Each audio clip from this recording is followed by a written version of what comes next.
Kalau di dalam agama Islam, tauhid itu untuk menjelaskan berapa jumlah Tuhan, karena pada waktu itu di Mekah itu ada banyak penyembahan berhala, sampai kemudian ada ilah-ilah jahiliyah itu di mana Elata, Usa, dan Manat itu Alata, Usa, dan Manat itu dewi-dewi Mekah itu dianggap Banatullah, putri-putri Allah. Maka kemudian ditekankan, oh tidak, Tuhan itu jumlahnya hanya satu. Tapi ketika Yesus mengajarkan tentang Tritunggal, itu bukan untuk menjawab berapa jumlahnya Tuhan, tapi Tuhan yang sudah sepakat esa, yang dari abad ke abad sudah diajarkan oleh nenek moyang kita, itu bagaimana menjelaskannya. Lalu bagaimana dengan kemanusiaan Yesus? Ya jelas kemanusiaan Yesus itu yang kelihatan, yang bisa digambar, yang dilahirkan Bunda Maria. Maka kalau Yesus itu mati, itu sesungguhnya kematian itu tidak melanda pada Allah. Allah tidak bisa mati. Yang mati itu kemanusiaannya. Alkitab tidak pernah mengatakan Allah itu mati. Yang dikatakan Alkitab memberitakan kematian Tuhan. Itu artinya gelarnya Yesus itu Tuhan.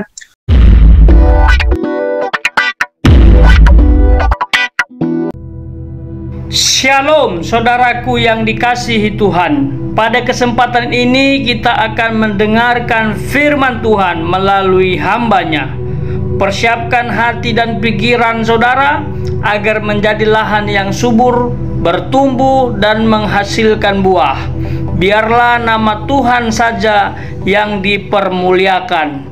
Tuhan Yesus memberkati. Firman Tuhan yang berkaitan dengan ajaran Allah Tritunggal, kita akan memulainya dari pembahasan mengenai praeksistensi Yesus. Jadi Kristus sebelum kedatangannya sebagai manusia. Oleh karena itu kita akan membaca firman Tuhan dari Yohanes pasal 1 ayat 1 sampai dengan 3, ayat 14 dan ayat 18. Demikian firman Tuhan. Pada mulanya adalah firman. Firman itu bersama-sama dengan Allah, dan firman itu adalah Allah. Ia pada mulanya bersama-sama dengan Allah.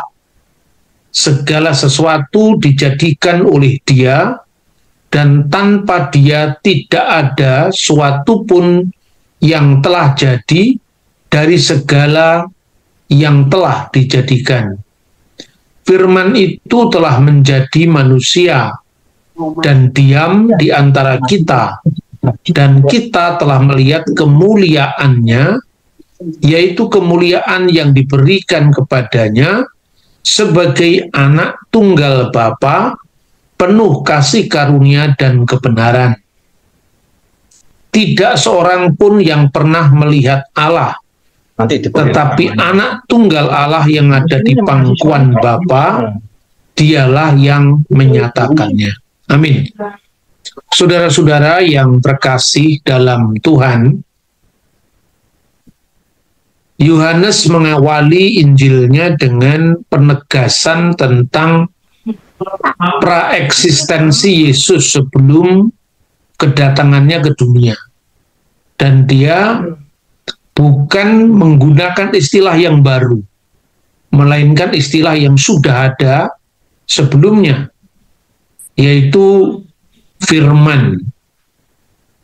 Firman itu dalam Injil Yohanes disebut dalam bahasa Yunani logos.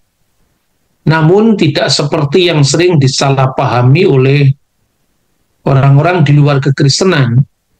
Logos di sini bukan dari filsafat Yunani, tetapi logos ini terjemahan dari Alkitab bahasa Yunani yang dibuat oleh orang-orang Yahudi sebelum zaman Kristen di Alexandria, yaitu Septuaginta, di mana logos adalah terjemahan dari bahasa Ibrani davar.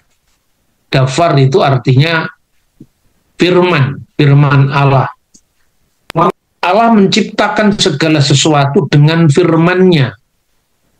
Karena itu, oleh Injil Yohanes ditekankan apakah firman itu sudah ada sebelum segala sesuatu ada. Karena oleh firman itulah Allah menciptakan segala sesuatu. Dan ini tentu bukan hal yang baru bagi seorang Yahudi. Pada mulanya adalah firman, itu menekankan bahwa firman itu sama-sama kekal dengan Allah. Dan firman itu adalah Allah sendiri. Lalu ayat 2, setelah menekankan ia pada mulanya bersama-sama dengan Allah, ayat 3 mengatakan segala sesuatu dijadikan oleh Dia. Dia di sini tidak merujuk kepada kemanusiaan Yesus, tapi merujuk kepada Yesus sebagai firman Allah. Segala sesuatu dijadikan oleh Dia, artinya segala sesuatu dijadikan oleh firman.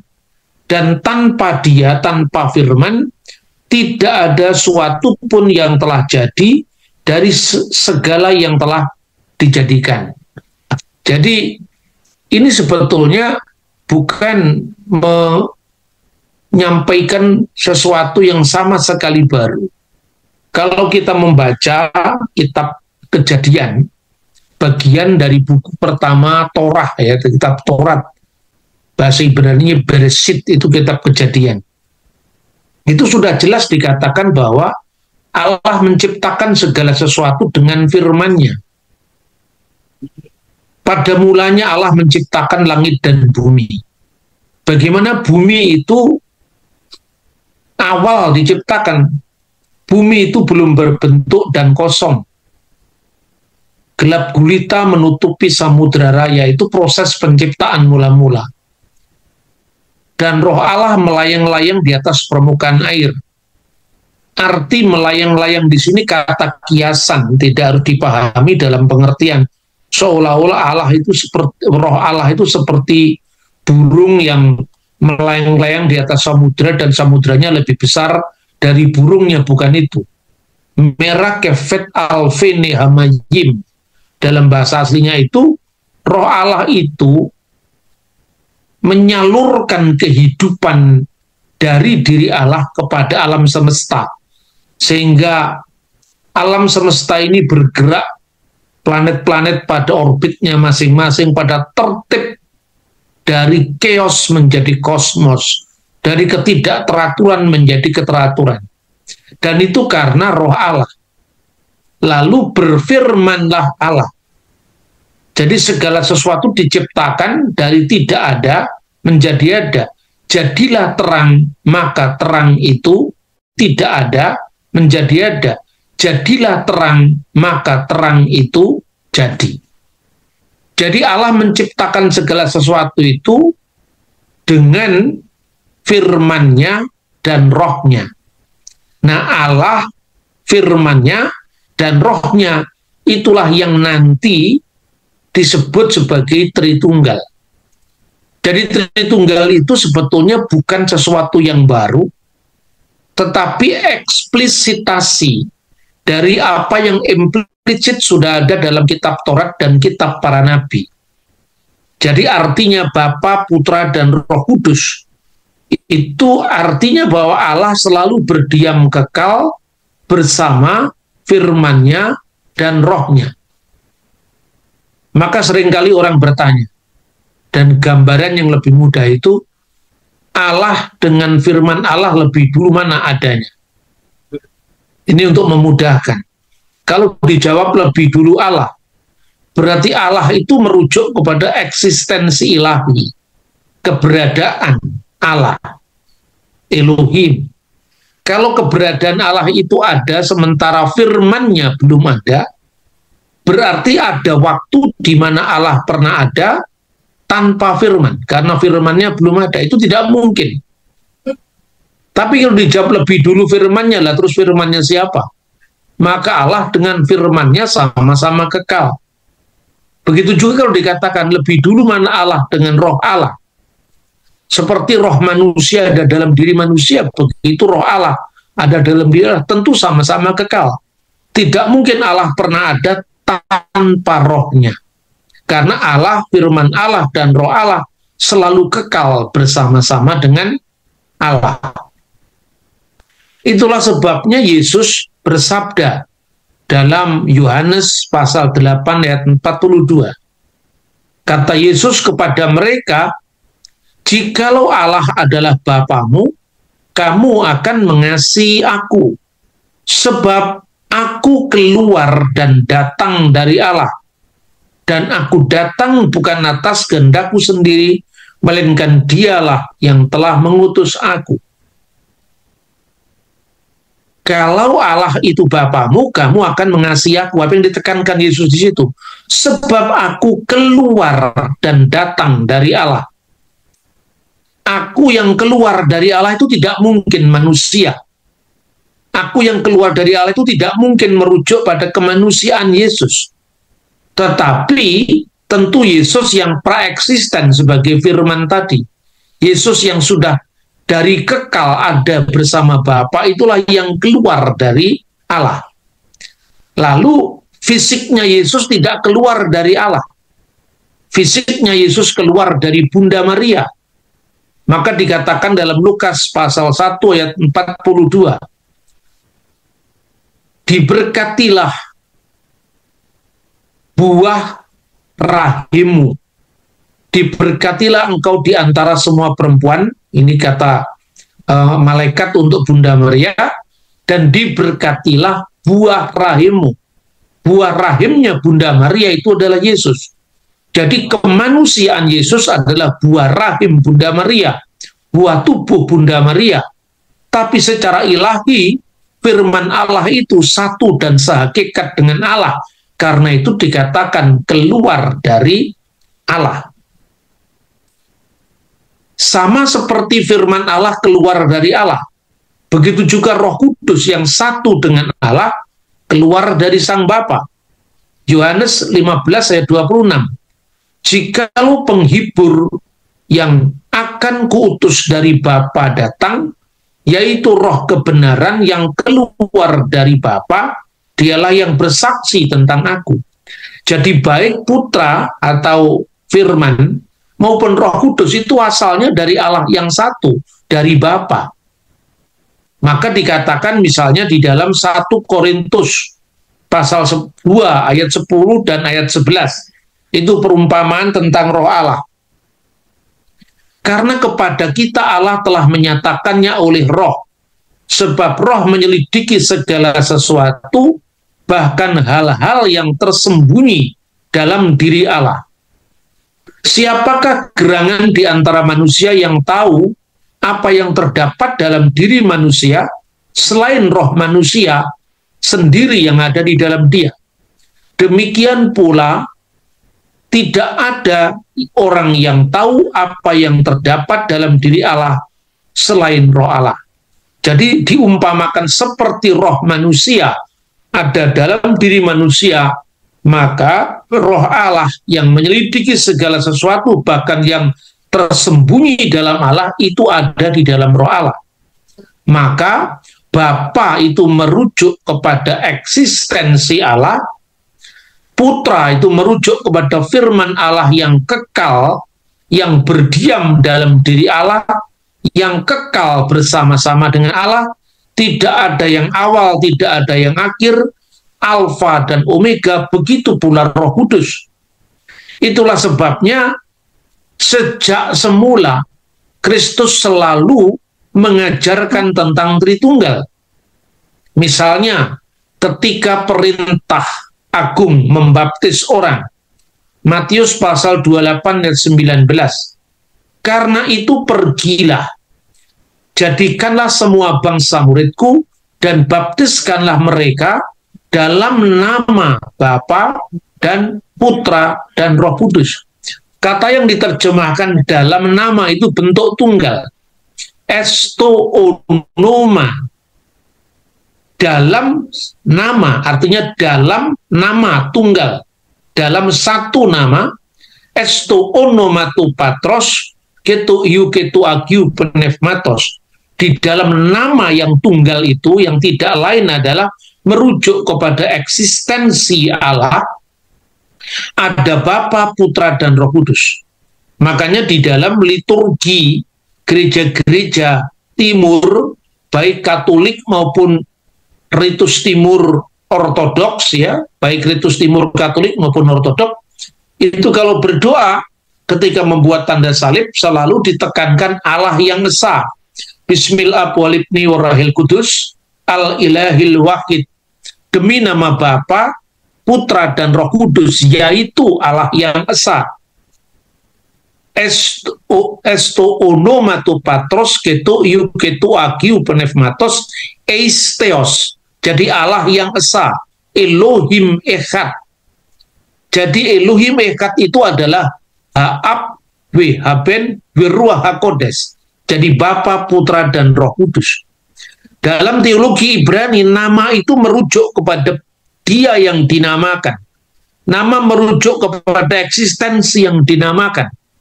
Maka ketika orang mati dikatakan kehilangan namanya di bumi. Dalam budaya Ibrani, nama itu merujuk pada eksistensi. Nama Tuhan adalah menara yang kuat. Ya, artinya bahwa bukan hurufnya yang kuat dari nama Tuhan yang disebut Yahweh atau JHWH, tetapi eksistensi Tuhan itu adalah kekuatan. Itulah makna dibalik kata nama. Tidak seperti nama Bambang atau nama Permadi. Tidak seperti itu maksudnya. Lalu dalam liturgi, sejak semula gereja sudah beribadah dengan Bapa, Putra, dan Roh Kudus. Misalnya ketika Rasul Paulus menyampaikan salamnya dalam akhir dari suratnya 2 Korintus pasal 13 ayat 14. Kasih karunia Tuhan Yesus Kristus dan kasih Allah dan persekutuan Roh Kudus menyertai kamu sekalian. Nah, sekarang pertanyaannya, kalau Tritunggal itu begitu penting, kenapa tidak disebut langsung dengan Tritunggal? Ini pertanyaan orang-orang yang kurang membaca. Di dalam agama apapun, teologi itu selalu muncul setelah ajaran. Jadi ajaran, pengalaman rohani, baru kemudian ada nama teologinya. Kalau orang mengatakan, tidak ada kata Tritunggal dalam Alkitab. Begitu juga tidak ada kata tauhid dalam Al-Quran. Karena tauhid itu adalah ajaran untuk menekankan bahwa Allah itu esa. Allah yang esa dalam Islam itu disebut dalam bahasa-bahasa ilmu agama itu sebagai monoteisme atau tauhid, atau dalam bahasa Ibrani hajikhut misalnya, kepaham tentang keesaan el-echad Allah yang esa. Jadi judulnya jangan dipersoalkan sementara isinya gagal paham. Kadang-kadang orang Kristen itu minder ketika imannya diserang. Padahal sebetulnya tidak ada kata Tritunggal dalam Al-Quran, dalam Alkitab. Ya sama tidak ada kata tauhid dalam Al-Quran. Kenapa dipersoalkan? Tapi inti ajarannya jelas ada. Lalu kesalahpahaman yang berikutnya, kenapa baru diajarkan atau baru disingkapkan secara lebih jelas setelah kedatangan Yesus? Ya karena memang Alkitab juga mengatakan itu, misalnya Roma pasal 16 ayat 25 sampai dengan 27 misalnya. Bagi Dia yang berkuasa menguatkan kamu menurut Injil yang kumasyhurkan dan pemberitaan tentang Yesus Kristus sesuai dengan pernyataan rahasia yang didiamkan berabad-abad lamanya, tetapi yang sekarang telah dinyatakan dan yang menurut perintah Allah yang abadi telah diberitakan oleh kitab-kitab para nabi kepada segala bangsa untuk membimbing mereka kepada ketaatan iman. Jadi Alkitab sendiri mengatakan pemberitaan tentang Yesus itu adalah pernyataan rahasia yang didiamkan selama berabad-abad. Maka kalau ajaran tentang Tritunggal Maha Kudus baru disingkapkan secara terang benderang. Setelah kedatangan Yesus, ya jangan protes dong, itu memang firman Tuhan mengatakan seperti itu, ya kan? Kemudian setelah menekankan bahwa Yesus Kristus dan berita tentang Yesus itu rahasia yang didiamkan selama berabad-abad, lalu ditekankan itulah yang dimasyurkan dan telah diberitakan oleh nabi-nabi sebelumnya, kitab para nabi. Maka kemudian ditekankan dalam ayat 27, bagi dia satu-satunya Allah yang penuh hikmat. Jadi tetap Allah itu esa, satu-satunya Allah yang penuh hikmat oleh Yesus Kristus. Jadi melalui Yesus Kristus, oleh Yesus Kristus, karena Yesus itu firman-Nya Allah yang kekal, segala kemuliaan sampai selama-lamanya. Nah, hakikat firman Allah yang menyatakan diri siapa Allah, itulah yang kemudian dikiaskan dengan anak Allah. Nah, tentu ketika istilah anak Allah itu juga jangan dipahami seolah-olah Tuhannya Kristen itu beranak. Itu tidak ada ajaran yang seprimitif seperti itu. Karena apa? Karena jelas di dalam ayat 14, firman itu telah menjadi manusia dan diam di antara kita, dan kita telah melihat kemuliaannya, yaitu kemuliaan yang diberikan kepadanya sebagai anak tunggal Bapa.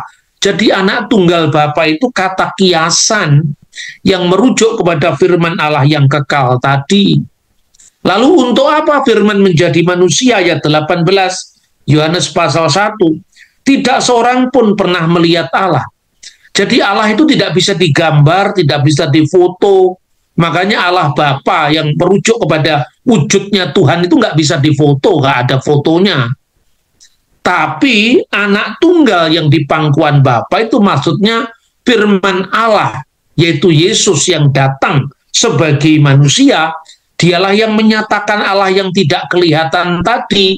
Makanya bisa digambar. Karena memang yang digambar itu wujud firman yang menjadi manusia. Yang digambar itu adalah bundanya Maria yang suci.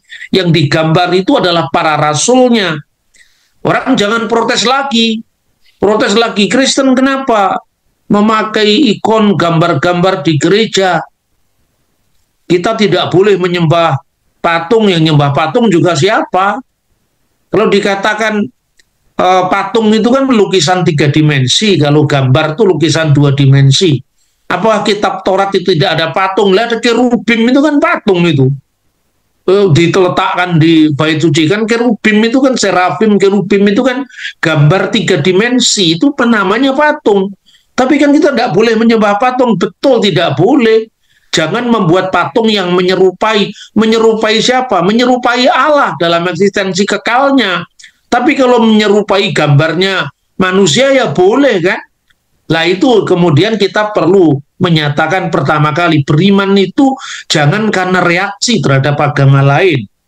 Beriman itu jangan karena orang lain setuju atau tidak setuju. Dasar kita ya kitab suci, dasar kita adalah ajaran para rasul, para dosis apostolik, ya dasar kita. Karena itu dengan jelas bahwa sebutan anak Allah itu tidak berarti Tuhan beranak. Tidak ada orang Kristen yang pandangannya seprimitif itu. Kenapa demikian? Ketika ajaran Kristen itu muncul, itu sesungguhnya tauhid atau monoteisme atau paham tentang keesaan Allah itu bukan hal yang baru, bukan hal yang baru diperkenalkan.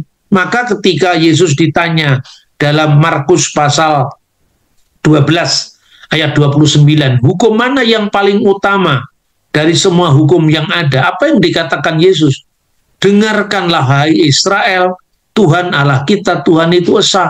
Pendengarnya yang semuanya Yahudi tahu bahwa dengarkanlah hai Israel, Tuhan Allah kita, Tuhan itu esa. Itu Ulangan pasal 6 ayat 4, dan orang Yahudi membaca itu 3 kali sehari ketika mereka melakukan tefilah. Tefilah itu sembahyang harian.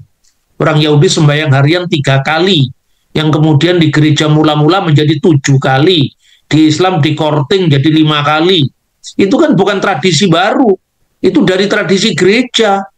Maka kalau orang mengatakan Yesus itu sembahyang, kenapa Kristen tidak sembahyang dengan bersujud? Bersujud di Kristen itu bukan syariah. Bersujud di Kristen itu adalah bukan agama hukum yang harus contoh persis, itu tidak. Yesus mati di kafani, kenapa Kristen mati di peti? Itu kebudayaan, itu bukan bagian dari iman Kristen. Makanya sebetulnya kekristenan itu bukan menentukan tentang jenis kebudayaan Yesus yang kita ikuti, tapi ajarannya, hakikatnya, bukan simbolnya. Nah, simbol itu kan setiap bangsa, setiap budaya kan memiliki kekhasan masing-masing.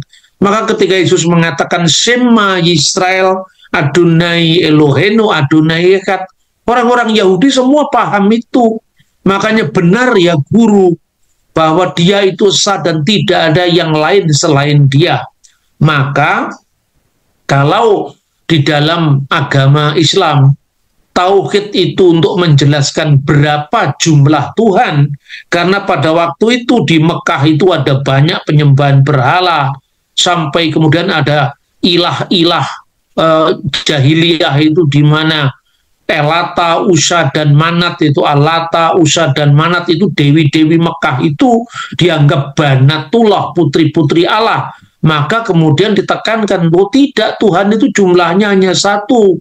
Qul huwallahu ahad, Allahu somad, lam yalid wa lam yulad wa lam yakul lahu kufuwan ahad. Katakanlah bahwa dia itu Allah yang esa. Allah itu tempat bergantung segala sesuatu, tidak beranak dan tidak diperanakan, karena itu untuk menghadapi orang-orang Mekah yang percaya Allah, Ta'usha, dan Manat sebagai putri-putri Allah, dan tidak ada sesuatu pun selain dia yang setara dengan dia, setara dengan Allah.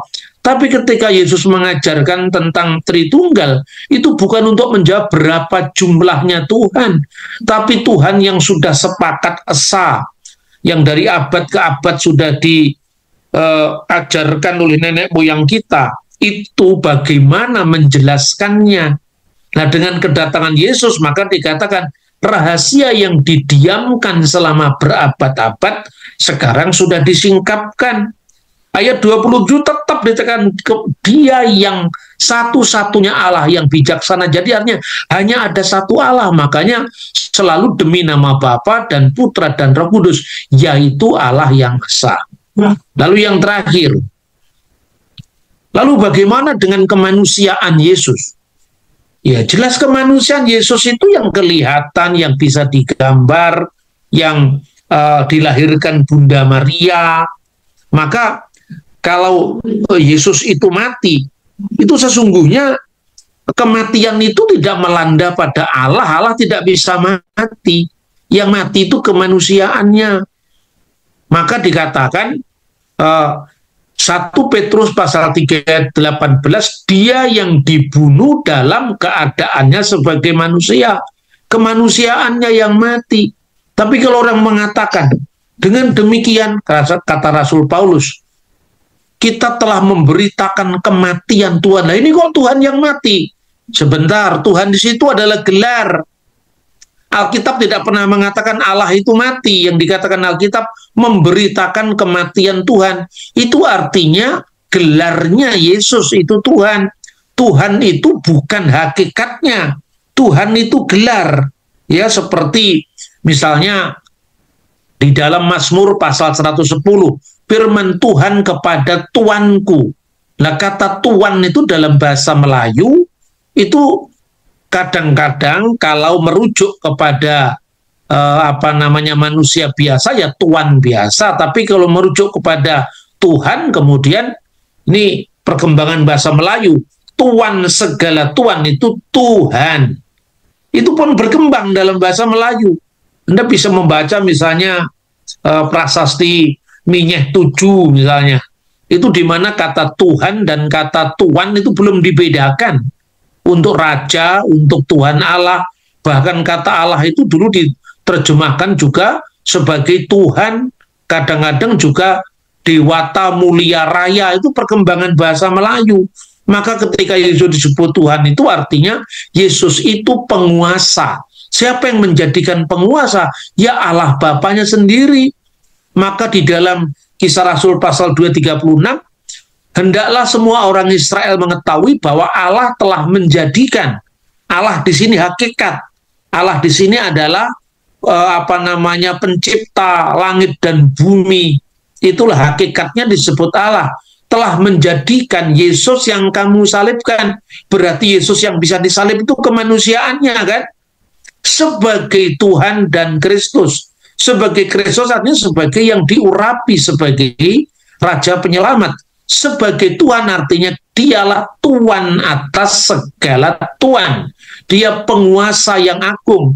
Maka kalau dikatakan memberitakan kematian Tuhan sama dengan Anda mengatakan, saya memberitakan bahwa Bung Karno sudah wafat, Presiden Soekarno sudah wafat tahun 1970 misalnya. Presiden Soekarno sudah wafat. Presiden itu gelar yang wafat kemanusiaannya Bung Karno atau Soekarno sebagai manusia. Ya, tapi dalam pengertian presiden, presidennya diganti Pak Harto. Pak Harto diganti dengan Habibie, Habibie diganti Gus Dur. Jabatan, Tuhan itu jabatan. Nah, maka bedakan antara keilahian Yesus yang merujuk kepada Yesus sebagai firman Allah, dan firman Allah itu tidak mungkin kalau bukan Allah. Firman Allah itu harus Allah. Karena tidak mungkin kalau firman Allah itu kekal, Allah menciptakan melalui atau dengan firman-Nya, kemudian firman-Nya itu tidak kekal. Itulah yang kemudian dalam sejarah gereja lewat konsili pertama di kota Nikea ditegaskan bahwa aku percaya akan satu Allah Bapa yang Maha Kuasa, Khalik langit dan bumi, segala yang kelihatan dan yang tidak kelihatan, dan percaya akan satu Tuhan Yesus Kristus, Anak Allah yang tunggal atau Putra Allah yang tunggal, yang dilahirkan dari Bapa sebelum segala zaman. Mana ada orang lahir dari Bapa? Semua orang lahir dari Ibu. Maka pengertian lahir dari Bapa itu artinya firman Allah yang menyatakan siapa Allah, yang keluar dari wujud Allah. Maka karena firman Allah itu keluarnya atau lahirnya dari Allah, jangan bertanya lagi, Allah kok melahirkan? Ya kalau Pancasila itu lahir dari idenya Soekarno, bukan berarti Soekarno harus punya istri sehingga melahirkan Pancasila. Lahirnya Pancasila, siapa istrinya yang melahirkan Pancasila? Hanya orang primitif yang pertanyaannya seperti itu. Maka dikatakan Allah dari Allah, terang dari terang, Allah benar dari Allah benar, Allah sejati dari Allah sejati. Karena apa? Firman Allah itu keluar dari Allah, seperti terang dari terang. Terangnya matahari keluar dari matahari, ya sehakikat dengan matahari. Maka dikatakan Allah benar dari Allah benar. Itu kalau diupas secara mendalam lagi untuk menghadapi ajaran di mana saat itu filsafat Yunani mengajarkan bahwa yang keluar dari Tuhan itu lebih rendah dari Tuhan, itu salah. Yang keluar dari Tuhan itu Tuhan pula. Karena apa? Allah tidak mungkin berjenjang. Maka Allah dari Allah, terang dari terang, Allah benar dari Allah benar. Lalu ditekankan, dilahirkan tidak diciptakan, genitum non factum. Karena apa? Sebelum saya melahirkan gagasan saya lahir dari pikiran saya. Pikiran saya sudah satu dengan saya. Maka ketika saya melahirkan gagasan saya, bukan pikiran saya baru ada. Pikiran saya selalu satu dengan saya. Begitu juga pikiran Allah, firman Allah, selalu satu dengan Allah. Lalu terejawantahkan ketika firman itu menjadi manusia. Nah inilah sebetulnya kedalaman-kedalaman ajaran gereja. Karena itu pertama saya sampaikan, kita tidak boleh menilai iman kita tergantung dari agama lain setuju atau tidak setuju. Jangan minder dari agama lain.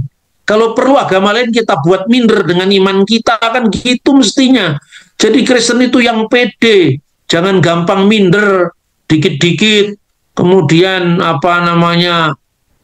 mengeluh dikit-dikit, kemudian kita ini selalu diejek. Ya jangan balas mengejek, tapi tunjukkan kualitas iman kita, bahwa iman Kristen itu iman yang bisa dipertanggungjawabkan, seperti yang dikatakan oleh Rasul Petrus dalam 1 Petrus pasal 3 ayat 15. Kuduskanlah Kristus dalam hatimu sebagai Tuhan, dan siap sedialah segala sesuatu untuk memberikan pertanggungan jawab kepada tiap-tiap orang yang meminta pertanggungan jawab dari kamu tentang pengharapan yang ada padamu, tetapi harus lemah lembut dan hormat dan hati nurani yang murni, sehingga orang yang memfitnah kamu karena hidupmu yang saleh dalam Kristus menjadi malu karena fitnahan mereka itu. Jadi jelas, pertama saya simpulkan, Tritunggal itu bukan ajaran dari pengaruh pagan, Isis, Osiris, punya anak Horus, tidak seperti itu. Sebab apa? Isis menikah sama Osiris, itu dewa Mesir kuno, lalu beranak Horus. Sebelum Horus diperanakkan oleh ibunya, Horus tidak ada. Tapi kalau iman Kristen, sebelum Yesus dilahirkan oleh Bunda Maria, dia sudah ada. Sudah ada sebagai apa? Sebagai firman Allah. Maka orang yang pengetahuannya minim itu bertanya kepada saya dalam sebuah seminar.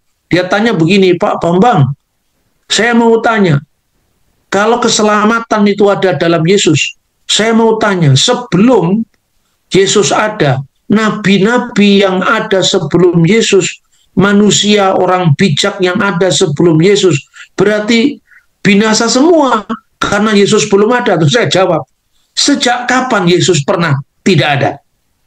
Yesus selalu ada. Anda aja yang membatasi Yesus hanya dalam kemanusiaannya. Sebelum dia datang sebagai manusia, dia sudah ada sebagai firman Allah yang kekal. Makanya seorang kiai Jawa namanya Tunggul Wulung. Dulu Tunggul Wulung itu Kiai Abdullah. Dulu prajuritnya Pangeran Diponegoro, bukan hanya prajurit, telik sandinya Pangeran Diponegoro. Dia menjadi cikal bakal dari gereja-gereja Kristen Jawa. Dia mengatakan, wah kemiri tiba saiki nanging iso dipanen dek wingi. Buah kemiri jatuhnya hari ini tapi bisa dipanen kemarin. Apa maknanya? Yesus sebagai firman Allah itu tidak pernah tidak ada. Dia selalu ada. Maka nabi-nabi yang lahir, manusia-manusia bijak yang lahir sebelum kedatangannya ke dunia, yaitu buah kemirinya sudah ada, meskipun baru dipanen sekarang. Di abad 19 saja para kiai Jawa itu teologinya sudah begitu maju. Masa sekarang orang menjelaskan Tritunggal aja bingung. Karena apa? Karena kita tidak setia pada ajaran para bapak-bapak gereja. Karena kita sombong merasa lebih pintar dari bapak-bapak gereja.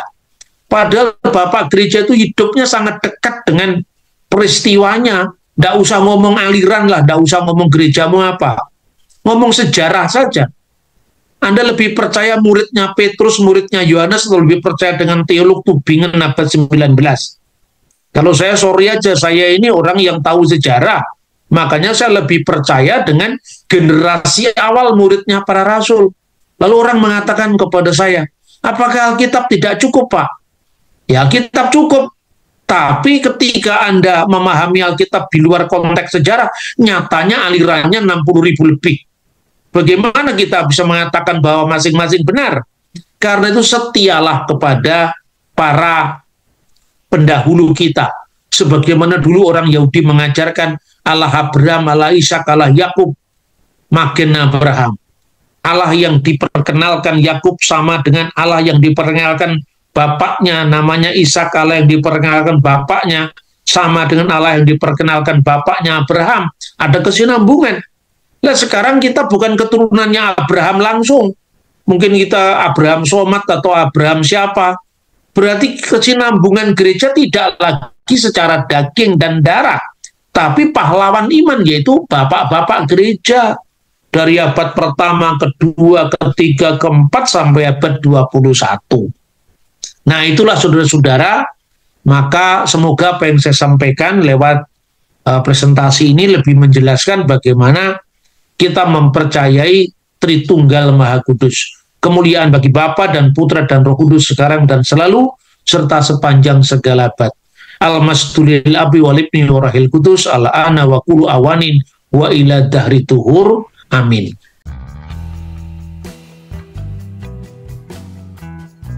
Terima kasih saudaraku sudah mendengarkan penjelasan hambanya Bapak Dr. Bambang Norsena. Jika ada hal yang ingin ditanyakan silahkan isi di kolom komentar. Tujuan video ini dibuat hanya untuk menambah wawasan dan berpikir lebih moderat, sehingga tidak mudah diombang-ambingkan rupa-rupa pengajaran tentang konsep Allah Tritunggal dan Tauhid. Tidak ada maksud untuk menyudutkan agama manapun ya. Mari kita ulas kembali lebih dalam mengenai konsep Allah Tritunggal dan Tauhid. Dalam Islam, Allah Tauhid adalah konsep yang sangat penting dan fundamental. Berikut adalah beberapa poin tentang pandangan Islam tentang Allah Tauhid secara umum. Tauhid adalah konsep yang menyatakan bahwa Allah adalah satu-satunya Tuhan yang berhak disembah dan diibadahi. Tauhid adalah inti dari ajaran Islam dan merupakan fondasi dari seluruh kepercayaan dan praktik Islam. Dalam Islam, Allah memiliki beberapa sifat yang unik dan tidak dapat dibandingkan dengan makhluk lain. Sifat-sifat Allah tersebut antara lain: 1. Wahdaniyah, kesatuan. Allah adalah satu-satunya Tuhan yang berhak disembah dan diibadahi. 2. Qiyamuhu binafsihi, mandiri. Allah tidak memerlukan bantuan dari siapapun dan tidak dapat dibandingkan dengan makhluk lain. 3. Hayat, hidup. Allah adalah Tuhan yang hidup dan tidak pernah mati. 4. Ilm, pengetahuan. Allah memiliki pengetahuan yang tidak terbatas dan tidak dapat dibandingkan dengan makhluk lain. Al-Quran adalah sumber utama ajaran Islam dan merupakan kitab suci yang diwahyukan oleh Allah kepada Nabi Muhammad.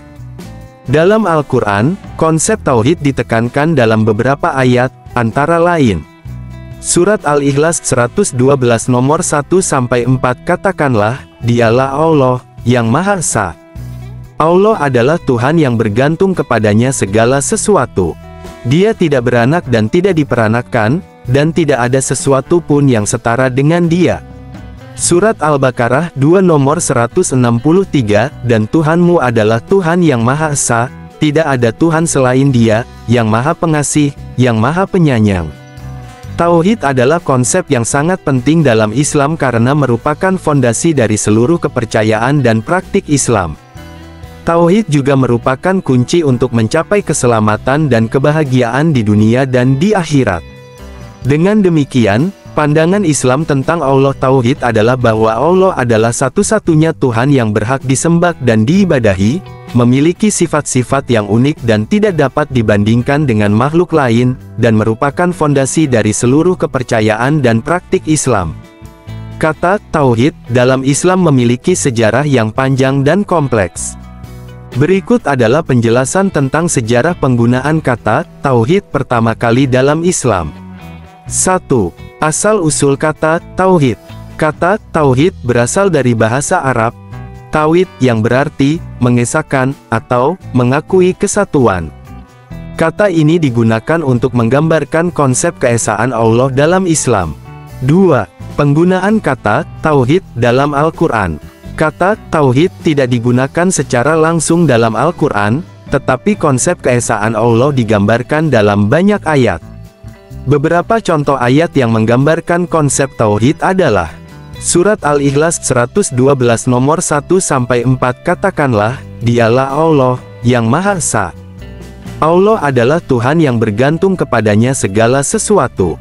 Dia tidak beranak dan tidak diperanakan, dan tidak ada sesuatu pun yang setara dengan Dia. Surat Al-Baqarah 2 nomor 163, dan Tuhanmu adalah Tuhan yang Maha Esa, tidak ada Tuhan selain Dia, yang Maha Pengasih, yang Maha Penyayang. 3. Penggunaan kata Tauhid dalam hadits. Kata Tauhid digunakan dalam beberapa hadits Nabi Muhammad. Beberapa contoh hadits yang menggunakan kata Tauhid adalah hadits riwayat Bukhari, Nabi Muhammad bersabda, Tauhid adalah mengakui bahwa tidak ada Tuhan selain Allah, dan bahwa Muhammad adalah utusan Allah. Hadits riwayat Muslim, Nabi Muhammad bersabda, tauhid adalah mengakui bahwa Allah adalah satu-satunya Tuhan, dan bahwa tidak ada sekutu baginya. 4. Penggunaan kata tauhid dalam teologi Islam. Kata tauhid digunakan secara luas dalam teologi Islam untuk menggambarkan konsep keesaan Allah. Teolog Islam seperti Al-Asy'ari dan Al-Maturidi menggunakan kata tauhid untuk menjelaskan konsep keesaan Allah dan untuk membedakannya dengan konsep keesaan yang digunakan dalam agama lain. Dengan demikian, kata tauhid memiliki sejarah yang panjang dan kompleks dalam Islam, dan digunakan untuk menggambarkan konsep keesaan Allah dalam Al-Quran, hadits, dan teologi Islam. Sekarang kita masuk dalam pembahasan tentang Allah Tritunggal. Apa yang ada dalam benak saudara tentang konsep Allah Tritunggal? Kumohon, setelah penjelasan ini jangan salah paham dan paham salah lagi tentang Allah Tritunggal. Mari kita bahas. Konsep Allah Tritunggal dalam Kristen adalah konsep yang menyatakan bahwa Allah adalah satu dalam tiga pribadi yang berbeda. Berikut ulasan lengkapnya. 1. Bapa. Pribadi pertama, Bapa adalah pribadi pertama dalam Tritunggal. Ia adalah sumber dari segala sesuatu dan merupakan Tuhan yang menciptakan langit dan bumi. 2. Sifat-sifat. Bapa memiliki sifat-sifat seperti keadilan, kebenaran, dan kasih sayang yang sangat sempurna. Karena kasihnya Bapa mengutus putranya yang tunggal ke dunia, atau dengan istilah lain Allah Bapa mengutus firman-Nya menjadi manusia untuk mati di kayu salib demi pengampunan dosa, yang percaya kepadanya akan diselamatkan. Yohanes 3 ayat 16. 2. Anak Yesus Kristus. Pribadi kedua, anak adalah pribadi kedua dalam Tritunggal. Ia adalah Yesus Kristus, yang merupakan Tuhan yang menjadi manusia untuk menebus dosa umat manusia. Sifat-sifat, anak memiliki sifat-sifat seperti kasih sayang, kelembutan, dan kesabaran. 3. Roh Kudus. Pribadi ketiga, Roh Kudus adalah pribadi ketiga dalam Tritunggal. Ia adalah Tuhan yang bekerja dalam hati manusia untuk membimbing dan menguatkan mereka. Sifat-sifat, Roh Kudus memiliki sifat-sifat seperti kekuatan, kebijaksanaan, dan kasih sayang yang lembut memimpin dari dalam hidup orang percaya. Prinsip-prinsip Tritunggal. 1. Kesatuan. Tritunggal menyatakan bahwa Allah adalah satu dalam tiga pribadi yang berbeda. 2. Kesetaraan. Ketiga pribadi dalam Tritunggal memiliki kesetaraan dan tidak ada yang lebih tinggi atau lebih rendah dari yang lain. 3. Perbedaan. Ketiga pribadi dalam Tritunggal memiliki perbedaan dalam sifat-sifat dan peran mereka.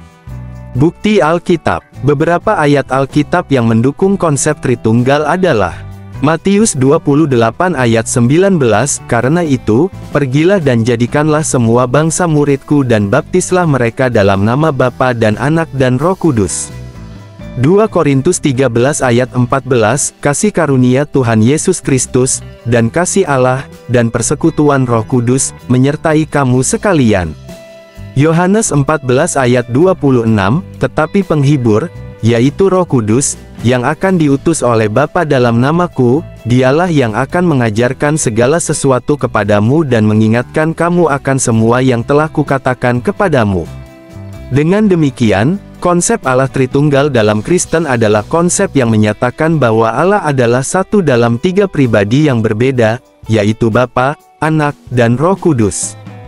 Lalu apa itu Allah inkarnasi? Konsep Allah inkarnasi dalam Alkitab adalah konsep yang menyatakan bahwa Allah menjadi manusia dalam diri Yesus Kristus. Konsep ini adalah inti dari teologi Kristen dan merupakan salah satu doktrin yang paling penting dalam agama Kristen. Definisi inkarnasi. Inkarnasi adalah proses di mana Allah menjadi manusia, yaitu Yesus Kristus.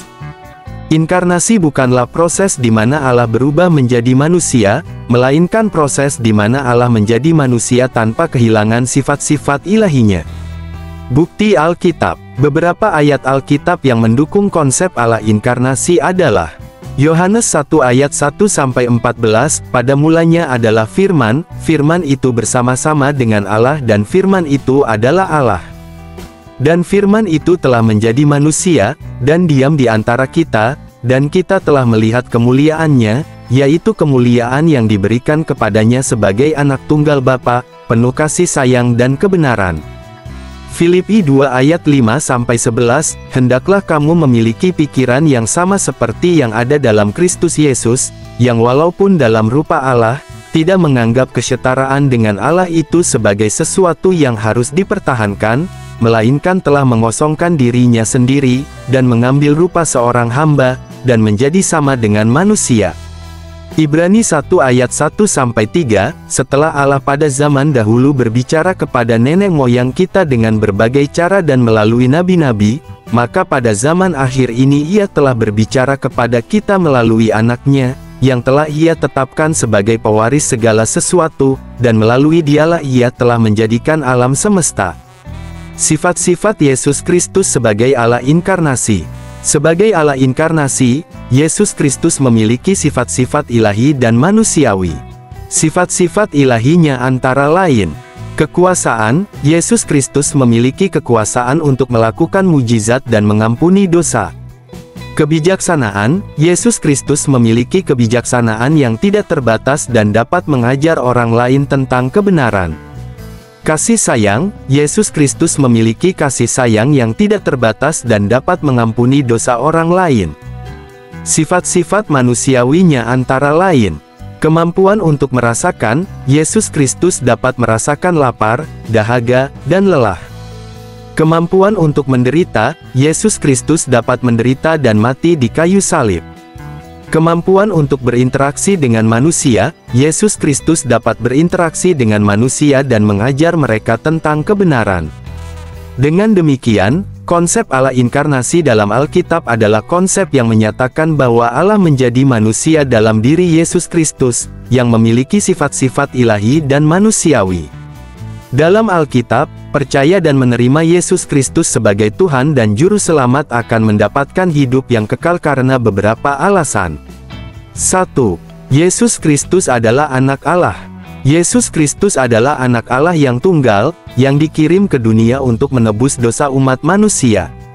Dengan percaya kepadanya, kita dapat menerima hidup yang kekal karena kita telah ditebus dari dosa dan kematian. 2. Yesus Kristus telah mati dan bangkit. Yesus Kristus telah mati di kayu salib untuk menebus dosa umat manusia, dan kemudian bangkit dari kematian pada hari ketiga. Dengan demikian, Ia telah mengalahkan kematian dan dosa, dan dapat memberikan hidup yang kekal kepada orang-orang yang percaya kepadanya. 3. Yesus Kristus adalah jalan, kebenaran, dan hidup. Yesus Kristus telah menyatakan bahwa Ia adalah jalan, kebenaran, dan hidup, dan bahwa tidak ada orang yang dapat datang kepada Bapa kecuali melalui Dia. Dengan percaya kepadanya, kita dapat menerima hidup yang kekal karena kita telah menemukan jalan yang benar untuk menuju kepada Bapa. 4. Percaya kepada Yesus Kristus adalah percaya kepada Allah. Dalam Alkitab, percaya kepada Yesus Kristus adalah percaya kepada Allah karena Yesus Kristus adalah anak Allah yang tunggal. Dengan percaya kepadanya, kita dapat menerima hidup yang kekal karena kita telah percaya kepada Allah yang adalah sumber dari segala hidup. Dengan demikian, percaya dan menerima Yesus Kristus sebagai Tuhan dan Juru Selamat akan mendapatkan hidup yang kekal karena kita telah ditebus dari dosa dan kematian, dan telah menemukan jalan yang benar untuk menuju kepada Bapa.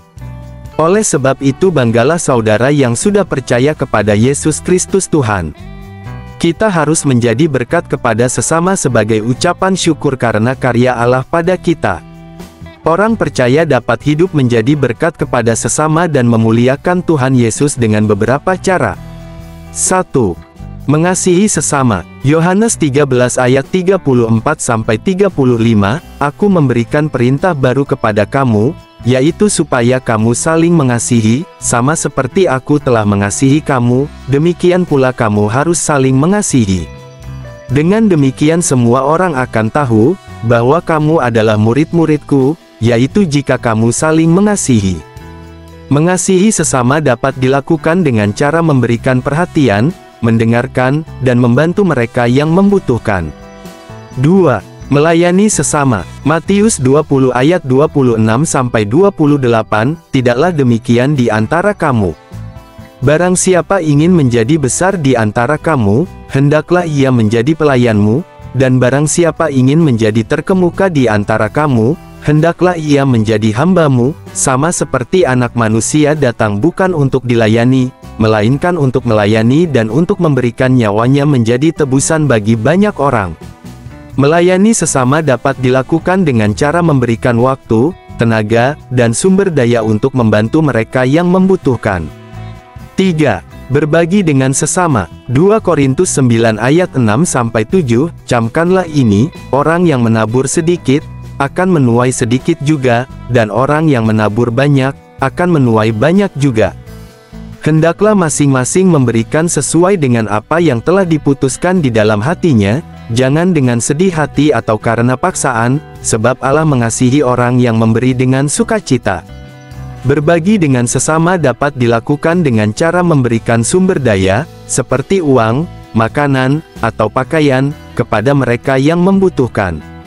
4. Membagikan Injil. Matius 28 ayat 18-20, Yesus mendekati mereka dan berkata, "Kepadaku telah diberikan semua kuasa di sorga dan di bumi. Karena itu, pergilah dan jadikanlah semua bangsa muridku dan baptislah mereka dalam nama Bapa dan Anak dan Roh Kudus, dan ajarlah mereka melakukan segala sesuatu yang telah kuperintahkan kepadamu. Dan ketahuilah, Aku menyertai kamu senantiasa sampai kepada akhir zaman." Membagikan Injil dapat dilakukan dengan cara memberitakan tentang Yesus Kristus dan kasih-Nya kepada orang lain. Yesus Kristus sebagai firman Allah yang menjadi manusia. Melalui pengorbanan Yesus di kayu salib, manusia yang percaya kepadanya mengalami pengampunan dosa, dan mati akan beroleh hidup yang kekal tinggal bersama Allah selamanya di sorga mulia. 5. Hidup dengan saleh. 1 Petrus 3 ayat 15-16, tetapi kuduskanlah Kristus di dalam hatimu sebagai Tuhan.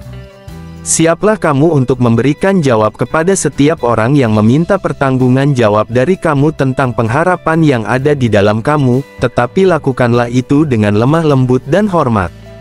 Hidup dengan saleh dapat dilakukan dengan cara menjalankan hidup sesuai dengan firman Tuhan dan melakukan kebaikan kepada orang lain.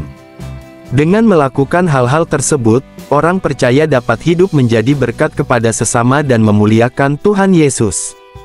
Demikianlah yang dapat admin tambahkan dalam kesempatan ini.